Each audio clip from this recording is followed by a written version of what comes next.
अनुराग भदौरिया जी वो दावा कर रहे हैं कि जाट समुदाय का भावनात्मक लगाव है भारतीय जनता पार्टी के साथ। और देखिए, जयंत चौधरी ने आज चवन्नी का एग्जाम्पल तो दे दिया कि चवन्नी नहीं हूं कि मैं पलट जाऊं, लेकिन जब रुपया अपनी ताकत को पहचानता है तो फिर वो देखता है कि वो किस कदर जाए। तो ऐसा नहीं है कि अगर इतिहास भी आरएलडी का उठाकर देख लें तो किन किन पार्टियों के साथ रहा है। तो समाजवादी पार्टी को डर है इस बात का कि भविष्य क्या हो सकता है।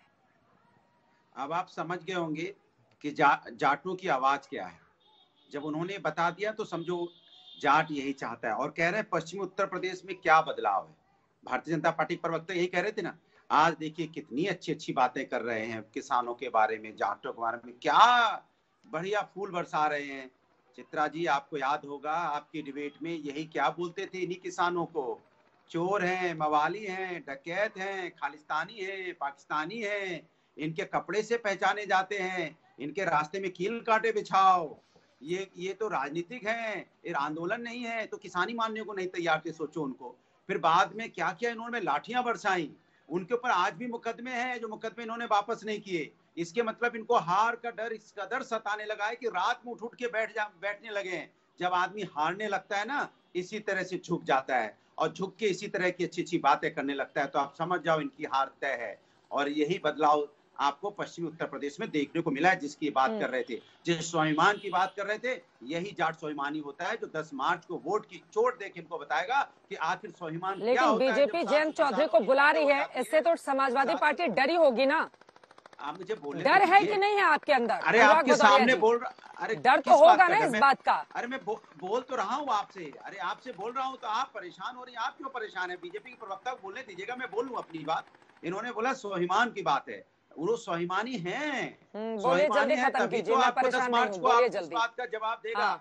10 मार्च को वोट की चोट देगा। स्वाभिमानी है जिसको आपने चोट डकैत मवाली बोला है, वो अपना गौरव भाटिया जी जल्दी से इस पर आप जवाब दे दीजिए, उसके बाद में बाकी मेहमानों के पास आऊंगी। धर्मवीर चौधरी जी, ठीक है 700 किसानों की मौतें सुन तो लीजिए। 700 किसानों की मौतें हुई थी तो उनके घर, किसके घर गए थे ये? यहाँ पे किसानों को रोन दिया गया, उसके रोने वाले के पिताश्री को देश का गृह राज्य मंत्री बना दिया। क्या उनके घर गए आज तक खाने के लिए? कोई बीजेपी के बड़ा नेता नहीं गया।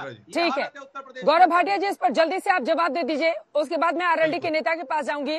जयंत चौधरी ने यह भी कहा है कि बीजेपी को किसानों की चिंता नहीं है और बीजेपी ये जो राजनीतिक स्टंट कर रही है इसका जवाब मिलेगा बीजेपी को।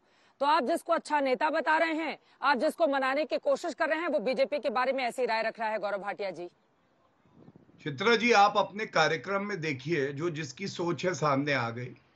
झुकता वो नहीं है जो हारने वाला होता है। फलदार शाख जो होती है वो लचक जाती है, वो झुकती है सम्मान में।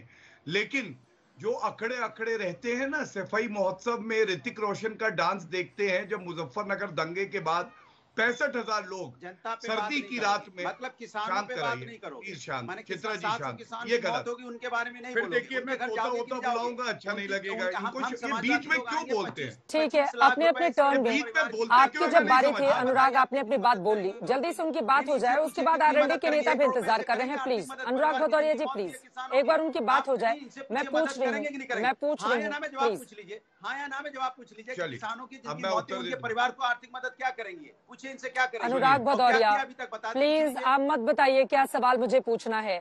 आप अपनी बारी का इंतजार करें, उनको जवाब देने दें। प्लीज सुनिए। सवाल हमसे होगा, गौरव भाटिया जी सवाल नहीं होगा। धन्यवाद चित्रा जी, यही बात सही है। चित्रा जी, मैं अपनी बात को पुनः आगे बढ़ाता हूँ। गौरव, एक सेकंड अनुराग भदौरिया जी, यहाँ पर आपके हाँ में हाँ मिलाने के लिए तो मैंने बुलाया नहीं है आपको कि अनुराग भदौरिया जो कहें उसमें एंकर कह रहे बहुत अच्छा, बहुत अच्छा बोला।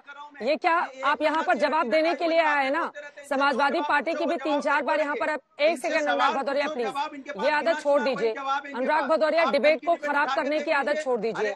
डिबेट को खराब करने की आदत अनुराग भदौरिया प्लीज छोड़ दीजिए। जो इन्होंने बोला था वही आज बोल रहे हैं। इनसे पूछे, रटी रटाई बातें बोलते रहेंगे कि अभी जनता की भी बात करेंगे? रटी रटाई बातें बोलते रहते हैं हर डिबेट में। ये हुआ था, अरे आप बताओ आपने। अनुराग भदौरिया प्लीज आप अपनी बारी का इंतजार करिए, ये तरीका ठीक नहीं है। क्या महिलाओं का सम्मान? अगर अनुराग भदौरिया नहीं मानते हैं उनका ऑडियो डाउन कर दीजिएगा। गौरव भाटिया जी जवाब दीजिए अब अपना।